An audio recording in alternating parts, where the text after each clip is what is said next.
Hi, ich bin Anne und gehe jetzt ins Kunstmuseum. Ich dachte immer, Museum, okay, da hängen halt Bilder. Bilder kann ich mir auch online angucken.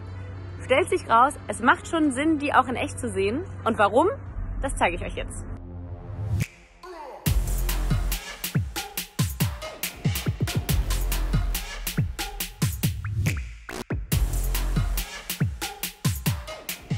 Ja, klingt eigentlich schon mal ganz nice. Aber wisst ihr eigentlich, wer dieser Johann Friedrich Städel ist? Der war Kunstsammler in Frankfurt. Der ist aber schon seit ungefähr 200 Jahren tot. Was er aber vorher festgelegt hat, ist, dass ganz Frankfurt seine komplette Kunstsammlung zu sehen bekommen soll. Und das ist heute das Städel-Museum. Also lasst uns mal schauen, was es hier so gibt. Auf geht's.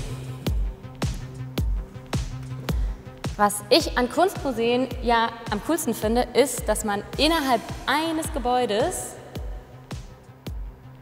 in super unterschiedliche Welten eintauchen kann.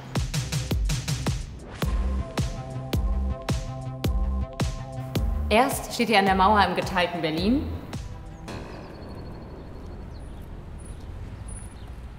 Dann im düsteren Wald.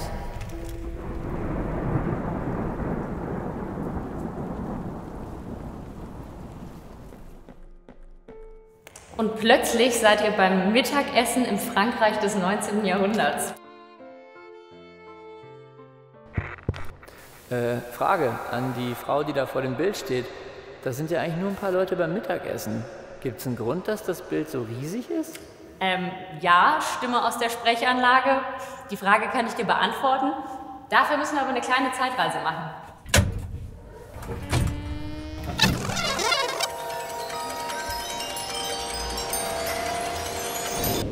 Okay, stell dir vor, du lebst zu der Zeit von Claude Monet.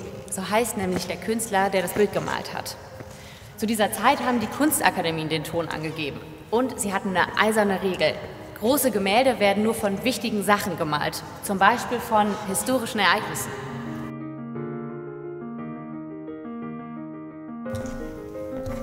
Und jetzt kommt dieser Monet und malt einfach seine eigene Familie beim Mittagessen. So eine ganz normale Alltagsszene. Für die Kunstakademien war das ein krasses No-Go. Monet wollte mit der Größe des Gemäldes, also vor allen Dingen eins, provozieren. Beantwortet das deine Frage? Ja, cool, danke. Ja, cool, danke. Ja, cool, danke. Ja, cool, danke. Also tanzen kann ich, aber ich habe ja auch nicht zwei linke Füße, so wie der hier. Vielleicht habt ihr den schon mal gesehen oder von ihm gehört. Der Kerl ist der große Dichter Johann Wolfgang von Goethe. Genau der. Das Bild ist einer der Stars hier im Museum. Es wird sogar auf Busse gedruckt oder in Schulbücher zum Beispiel.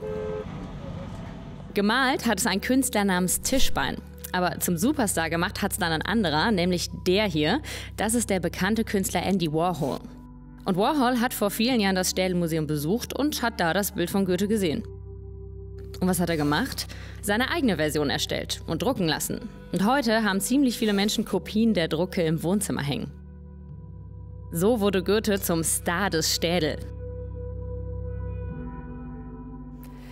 So sieht's aus und damit sind wir auch schon am Ende des Videos. Ich hoffe, ich konnte euch ein bisschen zeigen, dass Bilder nicht einfach nur leblos an der Wand hängen, sondern dass sie Geschichten erzählen. Geschichten von Sammlern, von Rebellen, von Stars.